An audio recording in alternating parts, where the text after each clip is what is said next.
4 फरवरी 2023 ब्रह्मपुर बुरहानपुर मध्य प्रदेश में रेणुका कृषि उपज मंडी के नज़दीक में गुरुजी पंडित प्रदीप मिश्रा जी द्वारा वाची जा रही अश्वत्थामा शिव महापुराण कथा के दूसरे दिन की कथा पूर्ण हो चुकी है।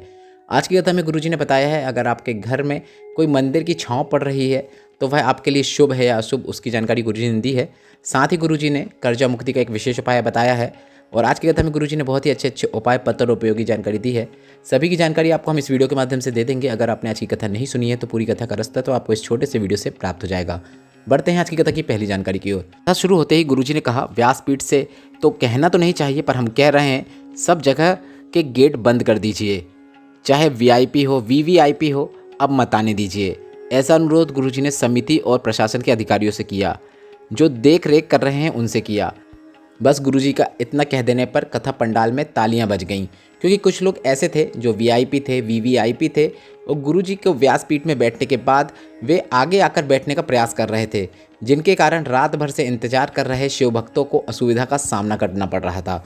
बढ़ते हैं आज की कथा की दूसरी जानकारी की ओर। गुरुजी ने कहा, यह हमें नहीं सोचना है कि जब हम मंदिर जा रहे हैं या फिर पूजन कर रहे हैं तो कोई हमें देख रहा है कि नहीं, ऐसा हमको बिल्कुल भी नहीं सोचना है। हमें तो बस यह सोचना है कि हमने जो शिव की पूजा की है या फिर किसी भी भगवान की पूजा की है, भजन किया है या एक लोटा जल भी चढ़ाया है, इसका मतलब यह है कि हमारी पूजन, हमारी भक्ति शिव देख रहे हैं। इस बात का हमें स्मरण रखना चाहिए। बढ़ते हैं आज की कथा की तीसरी जानकारी की ओर। गुरुजी ने कहा, माता का दूध और गौ माता के दूध में हमें संस्कार, सभ्यता और संस्कृति का एक पन्ना पढ़ा देता है, हमें गलत विचारों से दूर कर देता है, हमें श्रेष्ठ विचारों की ओर अग्रसर कर देता है। बढ़ते हैं आज की कथा की चौथी जानकारी की ओर। गुरुजी ने कहा, हमें बच्चों को कार, सोना, मोबाइल या फिर महंगी चीज़ें देने की ज़रूरत नहीं है। इन सब चीज़ों को देने से पहले हमें हमारे घर के बच्चों को अच्छे संस्कार देना चाहिए, ताकि वे गलत मार्गों में ना जाएं, व्यसन में ना डूबे, मदिरा जैसे गलत कर्मों की ओर ना जाएं। इसके बाद गुरुजी ने एक काफ़ी अच्छा उपाय बताया, जो कि अगर आपके घर के बच्चे गलत मार्ग में जा रहे हो, व्यसन में डूब रहे हो, मदिरा जैसे गलत कर्मों में लिप्त हो रहे हो, बुरी संगति में हो, तो आप यह उपाय कर सकते हैं। बेलपत्र के जो पीछे का भाग होता है उसे आपको माता अशोक सुंदरी के स्थान पर अर्पित करके उसको फिर वहाँ से उठाकर आपको बेलपत्र के वृक्ष के नीचे डाल देना है। अर्थात बेलपत्र की जो नीचे की डंडी होती है, आपने देखा होगा काफ़ी लंबी रहती है, उसमें एक डूंठ भी होती है, तो उस डूंठ के पास की थोड़ी सी डंडी को तोड़ लेना है और उसको आपको माता अशोक सुंदरी के स्थान पर अर्पित करना है। जो भाग शिवलिंग में रहता है माता अशोक सुंदरी का, वहीं पर आपको उसको अर्पित करना है। इसके बाद इसे माता अशोक सुंदरी के स्थान से उठाकर आपको बेलपत्र के पेड़ के नीचे अर्पित कर देना है। इसके बाद आप शिवलिंग पर एक कलश जल अर्पित करें, एक बेलपत्र अर्पित करें और दोनों को औषधि रूप में प्राप्त करके उस व्यक्ति को देना है जो गलत मार्ग में जा रहा हो, व्यसन में डूब रहा हो, मदिरा का सेवन करता हो। उस व्यक्ति को आपको उस जल का आचमन कराना है और उस बेलपत्र का आचमन कराना है। बस इतना ही करना है, वह गलत मार्ग को छोड़कर सतमार्ग में आना शुरू कर देगा। बढ़ते हैं आज की कथा की पांचवी जानकारी की ओर। शरणानंद कार्तिकेय ने माता पार्वती से कहा, काशी में अगर कोई के प्राण छूटते हैं तो उसे दोबारा जन्म नहीं लेना पड़ता है, वह इस जन्म मरण से मुक्त हो जाता है।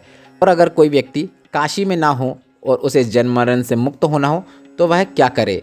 तो माता पार्वती ने कहा, व्यक्ति कहीं पर भी हो और उसके प्राण छूट जाएं तो उसे बेलपत्र के पेड़ की अगर छाँव भी पड़ जाती है, उसके शरीर में बेलपत्र के पेड़ की छाँव भी पड़ जाने पर वह जन्म मरण से मुक्त हो जाता है। बढ़ते हैं आज की कथा की छठवीं जानकारी की ओर। गुरुजी ने कहा, कई लोग कहते हैं कि अपने घर के ऊपर मंदिर की छांव पड़ना चाहिए या नहीं पड़ना चाहिए। कई लोग कहते हैं कि छांव पड़ना मंदिर की जो आपके घर पे है वह गलत है। तो इस पर गुरुजी ने जानकारी दी। गुरुजी ने बताया, शास्त्रों में लिखा है, अगर मंदिर के पास कोई बावड़ी है या फिर कोई जलाशय है या फिर कोई कुआं है या फिर कोई तालाब है या फिर पानी का कोई कुंड है या फिर कोई बेलपत्र का पेड़ है, पीपल का पेड़ है या फिर आंवले का पेड़ है या फिर शमी पत्र है, इनमें से या फिर कोई भी एक चीज़ है या फिर देव वृक्ष विराजमान है, तो उस मंदिर की छांव अगर आपके घर पे पड़ रही है तो वह कभी भी आपका गलत नहीं कर सकती। उसमें आपको किसी भी प्रकार का दोष नहीं लगता है, बल्कि उस मंदिर की छांव आपके घर का कल्याण कर देती है। बढ़ते हैं आज की कथा की सातवीं जानकारी की ओर। गुरुजी ने कहा, आज के समय में जो गरीब है वह सबसे ज़्यादा सुखी है और सबसे ज़्यादा दुखी वह है जिसके पास पैसा है।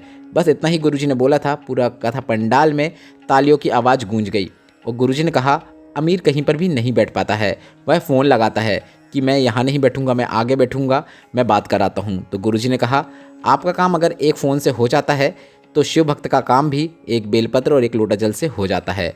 बढ़ते हैं आज की कथा की आठवीं जानकारी की ओर। गुरुजी ने बताया, आप वक्ता से समझ गए तो आपको जीवन में आपका कल्याण हो जाता है और आप उन्नति की सीढ़ियों में आगे अग्रसर हो जाते हैं। पर अगर आपने वक्त से समझा तो वक्त आपको रो रो कर समझाएगा। आपको बस एक बात का ध्यान रखना है, भजन में, पूजन में छल नहीं होना चाहिए, दिखावा नहीं होना चाहिए और किसी का दिल ना दुखे, आपको इस बात का विशेष ध्यान रखना है। बढ़ते हैं आज की कथा की 9वीं जानकारी की ओर। सभी महाशिवरात्रि को मनाते हैं। गुरुजी ने बताया सभी लोग इस दिन माता पार्वती और शंकर के विवाह के रूप में मनाते हैं, बल्कि ऐसा नहीं है। शंकर और पार्वती के विवाह की अलग तिथि है। वैशाख माह की शुक्ल पक्ष की पंचमी जो तिथि है वह शंकर पार्वती के विवाह की तिथि है। और इस दिन जो महाशिवरात्रि का दिन होता है, जो अभी आने वाला है, इस दिन ब्रह्मा और विष्णु ने भगवान शंकर के शिवलिंग का प्रागट्य किया था।